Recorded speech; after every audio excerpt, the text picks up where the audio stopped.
Today is Tuesday, September 13th. It's about noon.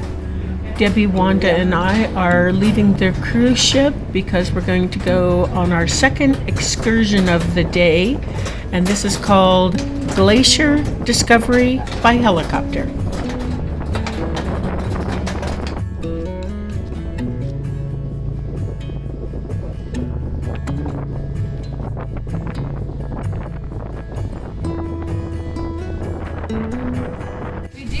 About a 5-minute drive to base.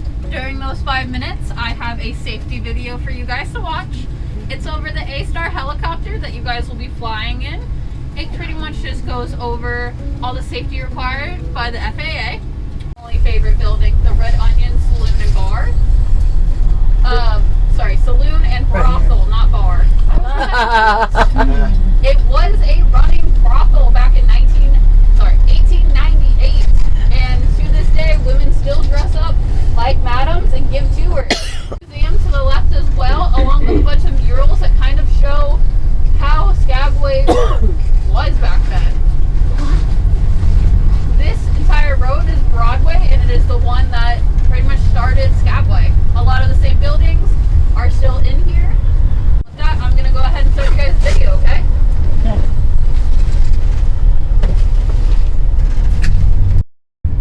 After landing on the glacier, a TEMSCO representative will assist you in entering and exiting the helicopter. The glacier surface is uneven and may be slippery. Exercise caution, especially when taking photos or videos. If you have any further questions, the volume control is located on the side of the headset. After landing on the glacier, the TEMSCO representative will assist you in exiting and entering the helicopter. Always follow their directions. It is your responsibility to be careful and to participate in this tour in a manner that is appropriate for the area and for your physical ability. While on the glacier, please stand still when taking photos and videos, and always look where you are putting your feet. Thank you for choosing to fly with TEMSCO helicopters, and enjoy your tour.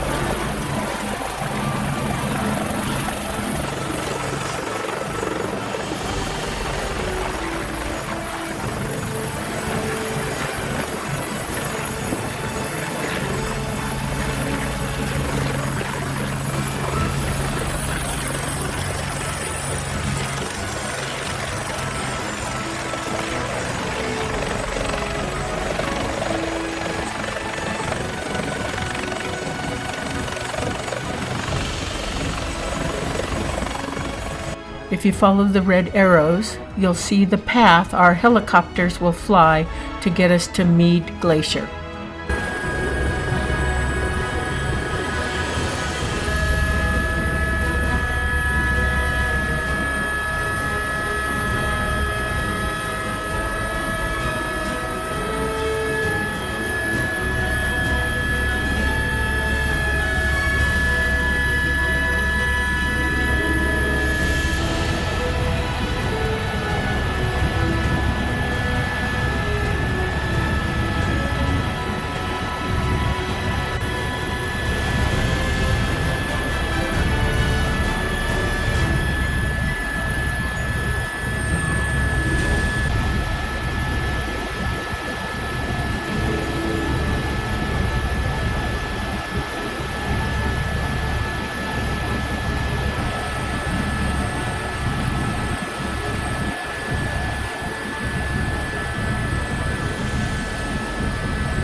I'm going to be your guide out here today.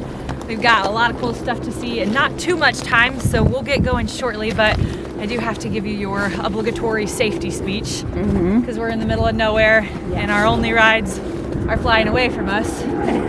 We do have this one here, but I don't think we're all going to fit. So that means we got to be careful out here. Mostly safety out here means to just watch your step. So there's lots of holes, there's rocks, standing water, things that'll trip you up, and falling down on this ice does not feel good. So basically just watch where you walk and you'll be good. Another thing is there are deep holes all around us that you guys don't know where they are, and we do. So if we ask you to step away from something, it's probably because it's just too dangerous to be around and we're just watching out for you. So we don't mean it to hurt your feelings or ruin your picture or anything. We just want to make sure everybody's safe. That's our number one priority out here. So we do have trekking poles. They're behind us there. They're a great third point of contact. If you're feeling a little unsteady or if you just want to look really cool in your pictures, they're great for that too.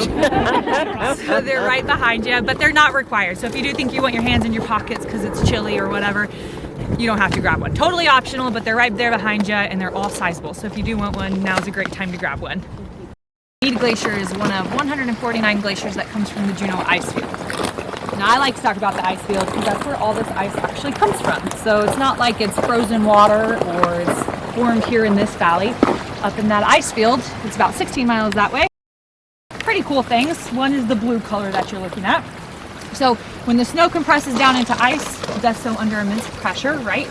So under all that pressure, it kicks out any impurities in the water molecules or in the ice. So there is no dirt, there's not any minerals, there's hardly any oxygen. Basically, that ice is as pure as it can get. So when light hits it, all the light rays are absorbed except for the blue light ray, which is the shortest, and it's the only one with enough energy to actually bounce back out. So that's what our eye picks up. But if you were to just take a cubic foot of this ice out of the ground, it would be crystal clear. So it looks very different than what you would see in like your freezers at home, because that's half oxygen probably. Anyway. Yeah, no, we'll never get back up. Does mean you got to do a push-up, and I know you're on vacation, so you're welcome to just scoop with your hand, or however you choose to get it in your mouth. It's fine by me. Push that big old rock a long way. And an erratic is the Latin word for wander, because that's what this thing does on its own. It wanders. But I'm going to back up a little bit and talk about how it came to be on the ice in the first place. So when you guys were flying in, did you notice that there looked to be lanes or tire marks on the ice? So all of those lines are called medial moraines. And it's the scene where two glaciers met and fused together. So if you imagine me as a mountain and my arms as glaciers here, they're in their own valleys, traveling independently. And as they travel down valley, they're going to scrape up against the mountainsides and they'll pick up any rocks or debris that falls on them. And then like a conveyor belt, continue to carry them. Eventually they'll run out of mountainside though and then fuse together. So what once was on a mountainside is now in the center of the ice. So all that debris is also in the center of the ice. So this branch here that you saw has almost 40 different medial moraines that make up this leg. So that's how all these rocks got on here in the first place, including this big guy. But what's cool about him and all the rocks, but this is just a really great example because he's so big, is that they travel by themselves. So what happens is we only get sun in the southern part of our sky here because we're so far north. So we get this ice table that builds up underneath, and the ice table eventually gets so large that it causes the rock to either slide off or roll over, always traveling south because this northern ice is more insulated and doesn't melt at such a fast pace. So that's why that ice table builds up. When we first started coming out here this season, this rock was behind Ben, over there. No, really? Yeah. I mean, we come out here every few days and it's rotated just a little bit more. So it's traveled fast. I mean, it changes all the time, but it's really cool. And it's just the perfect shape and size to really be a good example of these ice tables that build up on the north. That's every single rock, even some of the moss that you see, gets those same ice tables that build up. Break ice in 3 different ways. One way is calving, so big pieces breaking off into the lake right there at the toe. Kind of see the bergy bits even from here floating in the water. So we lose anywhere between 200 to 400 feet of ice that way in a single year.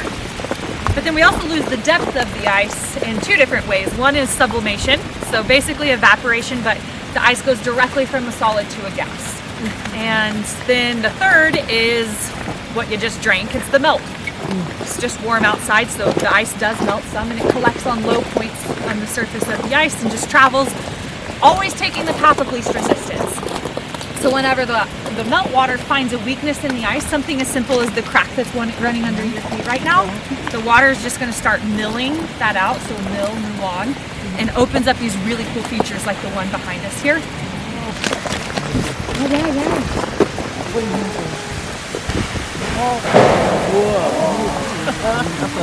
It's deep enough that you'd have time to regret not listening to me. And that's just like the same feature that we saw up there, that waterfall. But that waterfall has only been forming since this season. That was the first one we saw. One season. This guy stuck around for 3 seasons now, which is super rare. Normally the water finds another path and these features stop opening up, but this one has stuck around. So he's got they've gotten huge. But it also makes for a really great background for photos. So what I like to do here is we can separate into 2 different groups, but taking turns, that way we don't get in the background of each other's photos. Dark green old growth trees versus bright green. There's like a pretty distinct line there. That's about 70 years. It's a 70-year trend line, and that's how long it takes for the soil to become strong enough to support the bigger trees like the spruce and elm. So the glacier was sitting at that point about 70 years ago, 1,400 feet above our heads. There's 70 years. But this is a really cool viewpoint. You can kind of see where the ice has fought against the mountainside as it's trying to travel down valley, which causes these seracs to form, or these wave-like structures. And I just love this spot because I think it's beautiful and it photographs really well. And I know this is going to sound silly, but it actually looks the best if you take a selfie kind of from up above and then get it in the background. I've tried to take it for pictures or for people and it just never comes out as good. So if you want to snap a few photos of it, this is a great time. And thank you for giving us a reason to be out here too. I hope you enjoy the rest of your time in Skagway and Alaska and all that. So thank you so much. Thank you. And in helicopters, they're going to be same group, same seats, so we'll call your names out. Oh, okay. And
After returning our ice boots, we all loaded back up into the bus. The bus driver had 2 stops. One was in town and the other was at the cruise ship. We got off in town so we could explore and do a little shopping. After our shopping, it was a short walk back to the cruise ship. We're now back at the cruise ship and we're getting ready to go to dinner. So Wanda and I got the prosciutto and cantaloupe, and Debbie got minestrone soup. So this is the Italian salad. This is the beef, that's the veal, and that's the seafood. While at dinner, just before dessert, Wanda passed out. So the ship personnel came quickly to help, and we ended up going to the ship's ER just to have her checked out. The ship's hospital treated Wanda for dehydration and gave her fluids through an IV. They also ran several other tests to ensure that she was okay. We're now all back in our room and ready to call it a night. I'm going to go ahead and close out this vlog.